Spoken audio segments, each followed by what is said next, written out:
ഫദ്രിബൂലി മാഹും ബിസ്ഹിമിൻ, ഒരോഹരി എനിക്കും താ. കാരണം ഉസ്താദ് ഞാനാ, ഉദരിസ് ഞാനാണ്, ഇതിന്റെ അസ്ലി ബേസ് ഞാനാണ്, ഓരോഹരി എനിക്കും താ. അങ്ങനെ റസൂലുള്ളാഹി തങ്ങളും കൂടെ ഓഹരി ചോദിച്ചു. അവ ഷിർക്ക് പോയിട്ട് ഷിർക്കിന്റെ ലാഞ്ചന, എന്തോ ഒരു പാൽപ്പൊടിന്റെ പരസ്യം ഉണ്ടല്ലോ, പൊടി പോലുമില്ല കണ്ടുപിടിക്കാൻ. ഇതേപോലെ ഷിർക്കിന്റെ ലാഞ്ചന പോലുമില്ല കണ്ടുപിടിക്കാൻ. എന്താ ശരി, അതുകൊണ്ടല്ലേ മന്ത്രി ചോദിയത്. ആ പാരമ്പര്യം സ്വഹാബത്ത് ഇസ്ലാം കൊണ്ടുവന്ന കേരളത്തിൽ ബഹുമാനപ്പെട്ട ഇന്ത്യ രാജ്യത്തെ ആദ്യത്തെ പള്ളി, the first mosque of India, അതാണ് ചേരമാൻ പള്ളി.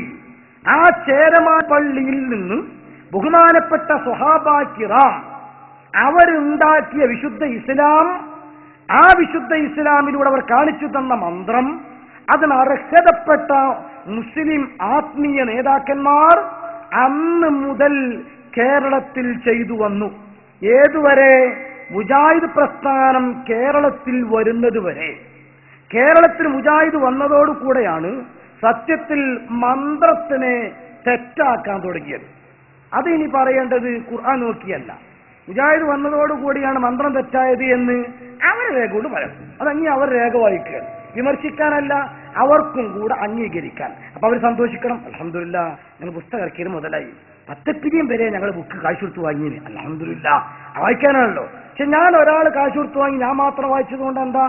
അപ്പൊ നിങ്ങളൊരു 100-500 ആളുകളെ ഒരു സമയം കേൾപ്പിക്കാൻ കഴിഞ്ഞാൽ ഡബിൾ അൽഹംദുലില്ലാ, അത് നിങ്ങൾ പറയണ്ടേ. ഇനി അതിലെ ആശയം ഞാൻ വായിക്കാൻ പോവുകയാണ്. അപ്പൊ ഒന്നുകൂടെ നിങ്ങൾ അൽഹംദുലില്ലാ ചൊല്ലണം. കുറ്റപ്പെടുത്തിയത് അതിനാ ഞാൻ പറഞ്ഞത്.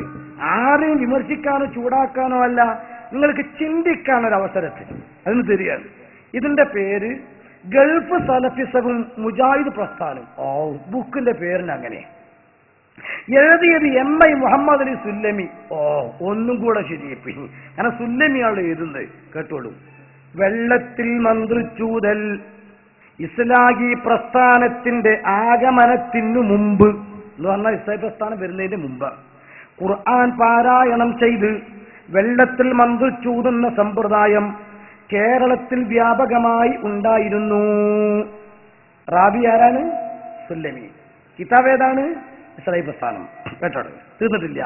ജലദോഷം, പനി, വയറുവേദന തുടങ്ങിയ ലഘുവായ രോഗങ്ങൾ മുതൽ അർബുദം വരെയുള്ള രോഗങ്ങൾക്ക് വെള്ളം മന്ത്രിച്ചൂതുന്നത് ചികിത്സയായി അംഗീകരിക്കപ്പെട്ടിരുന്നു.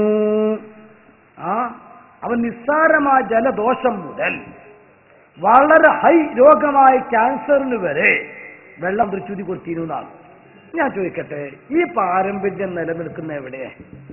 ഏതെങ്കിലും മുജാഹിദ് പള്ളിയിലെ മൗലവി വെള്ളം മന്ത്രിച്ചൂതി കൊടുക്കുന്നുണ്ടോ? സുന്നിപ്പള്ളിയിലെ മൊയ്ലിയന്മാരും തങ്ങന്മാരും മന്ത്രിച്ചൂതി കൊടുക്കണില്ലേ?